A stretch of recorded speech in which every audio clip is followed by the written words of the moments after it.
Assalomu alaykum va rahmatullohi va barakatuh. Hammalaringizni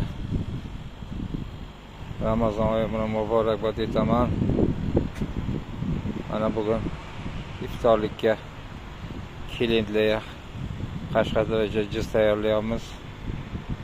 Nasib etsa kelaverasizlar.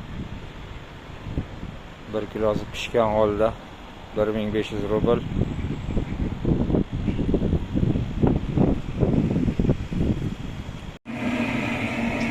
Assalomu alaykum va rahmatullohi va barakatuh. Mana hurmatli guruhdoshlar, qo'y dumbasini eritib, o'zini yog'iga Qashqadaryocha jiz qilyapmiz. Mana go'shtlarimiz marroqga qilingan. Qo'y go'shti, sveji.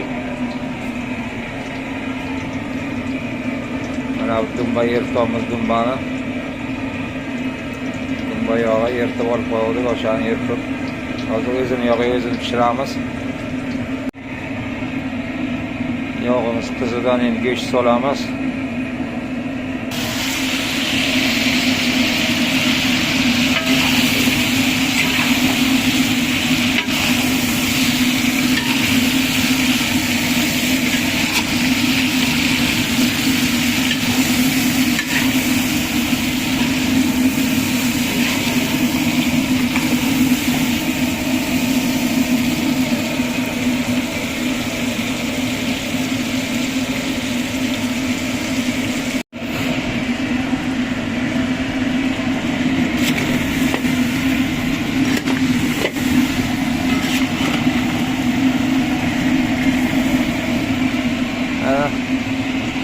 Go'shtimizni yaxshilab qavurdik. Endi buni 1 soatga pasaloga dimlab qo'yamiz. Nasib etsa tayyor bo'ladi. 1 soatga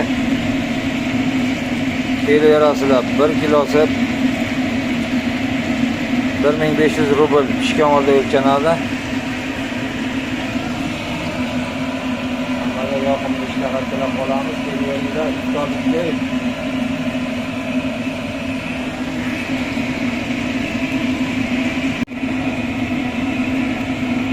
Jizdimizni qavurib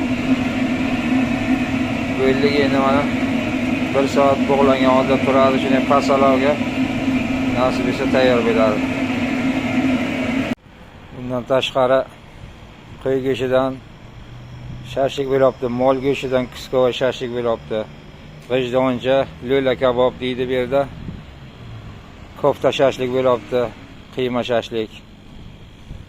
Kelaverasizlar. Adresimiz Rossiyaning Bryansk shahri, Bijiskiy rayoni, Bijiskiy bozorida ro'parasida. Ismoil Hojiboy choyxonasi. Kelinglar, hammalaringizni kutib qolamiz iftorlikka. Shera og'iz ochari qilib ketaverasizlar, ammo sharoitlar bor. Andijoncha osham bo'lyapti. Lag'mon. Har kun sveji tandirga lipochka non yopilyapti o'zbekcha. Duxovka samsalarimiz ham bor. Hokazo hamma ovqat bor, kelaverasizlar.